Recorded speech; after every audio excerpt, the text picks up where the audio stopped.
कृषि विधेयकों के खिलाफ देश के किसान सड़कों पर उतरे हुए हैं। किसान एमएसपी और कॉन्ट्रैक्ट फार्मिंग के मुद्दे पर आशंकित है और यही वजह है कि किसान इन विधेयकों को वापस लेने की मांग कर रहे हैं। किसानों का यह भी आरोप है कि नए विधेयकों से मंडियां खत्म हो सकती है। हालांकि सरकार की तरफ से इससे इनकार किया जा रहा है। पत्रकार रवीश कुमार ने भी अपनी एक रिपोर्ट में भी सरकार की मंशा पर सवाल उठाए हैं। उन्होंने वित्त मंत्री निर्मला सीतारमण के साल 2019 में दिए गए एक बयान की याद दिलाई, जिसमें उन्होंने कहा था कि एपीएमसी मंडियों को समाप्त कर देना चाहिए। निर्मला सीतारमण ने उक्त बात दिल्ली में नाबार्ड के एक कार्यक्रम के दौरान कही थी।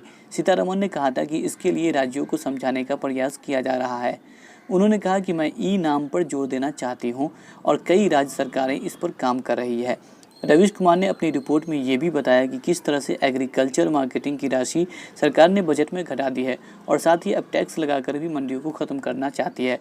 रिपोर्ट के अनुसार स्वामीनाथन आयोग की रिपोर्ट में भी मंडियों से अलग अलग टैक्स हटाने की मांग की थी। कृषि विधेयक के खिलाफ विपक्षी पार्टियां भी सरकार के खिलाफ लामबंद हो गई है। वहीं एनडीए की सहयोगी पार्टी शिरोमणि अकाली दल ने भी सरकार से अपना नाता तोड़ लिया है।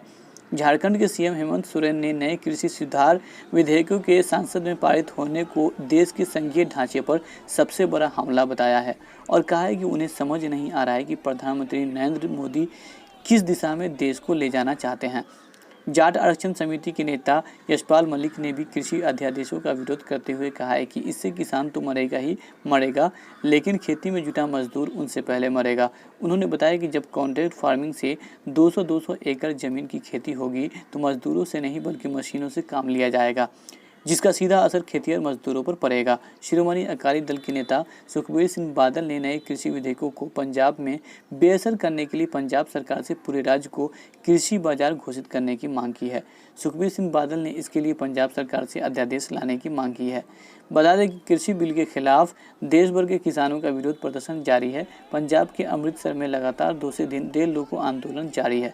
किसान मजदूर संघर्ष समिति कृषि बिल के खिलाफ 24 से 26 सितंबर तक रेल रोको आंदोलन कर रही है। रेल रोको आंदोलन को देखते हुए रेलवे ने शुक्रवार को कई ट्रेनों का रद्द कर दिया था। कई राजनीतिक दल भी विधेयक को किसान विरोधी करार देते हुए किसानों के समर्थन में आ खड़े हुए हैं। राजस्थान के पूर्व डिप्टी सीएम सचिन पायलट ने केंद्र सरकार पर निशाना साधते हुए सरकार ने किसानों के साथ धोखा किया है। पायलट ने कहा कि जब सरकार के मंत्री ही इस बिल से सहमत नहीं है तो ये किसानों को कैसे संतुष्ट कर सकता है। वहीं उत्तर प्रदेश के सीएम योगी आदित्यनाथ ने कहा कि जो कृषि विधेयक का विरोध कर रहे हैं वो किसान विरोधी है। कृषि सुधार विधेयक के खिलाफ देश के विभिन्न इलाकों में जारी किसानों की विरोध प्रदर्शन के बीच केंद्र सरकार ने हरियाणा और पंजाब में चावल की तुरंत खरीद का आदेश दे दिया है। बता दें कि हरियाणा और पंजाब में ही कृषि बिल का सबसे ज़्यादा विरोध हो रहा है। खरीफ मार्केटिंग सीजन 2020 और 2021 के मुताबिक चावल की खरीद अगले सप्ताह प्रस्तावित थी, लेकिन केंद्र सरकार ने हरियाणा और पंजाब में शनिवार से ही खरीद को मंजूरी दे दी है। मशहूर पंजाबी गायक दलजीत दोसांझ ने शुक्रवार को एक सोशल मीडिया पोस्ट के जरिए कृषि विधेयकों का विरोध कर रहे किसानों का समर्थन किया था, जिस पर कुछ सोशल मीडिया यूजर्स ने उन्हें ट्रोल कर दिया था। ट्रोलर्स ने दलजीत पर किसानों के मुद्दे पर राजनीति करने का आरोप लगाया था, जिस पर जवाब देते हुए दलजीत ने ट्वीट किया था, हाँ, सारा पंजाब सड़कों पर राजनीति की ही तैयारी कर रहा है। हद है हमारी अकल पर, हर बात पर राजनीति, बस करो और थोड़ी शर्म करो। वरिष्ठ पत्रकार पी साईनाथ ने कहा कि किसानों में नए कृषि विधेयकों के खिलाफ डर अनुभव से आया है। दरअसल भाजपा ने सत्ता में आने से पहले स्वामीनाथन कमेटी की रिपोर्ट लागू करने की बात कही थी, लेकिन सत्ता में आने के बाद उन्होंने कोर्ट में हलफनामा देकर इससे इनकार कर दिया था। बाद में भाजपा ने शिवराज सरकार के मॉडल को लागू करने की बात कही थी। सरकार के इस तरह के बयान बदलने से ही देश के किसानों में डर और आशंका का माहौल है।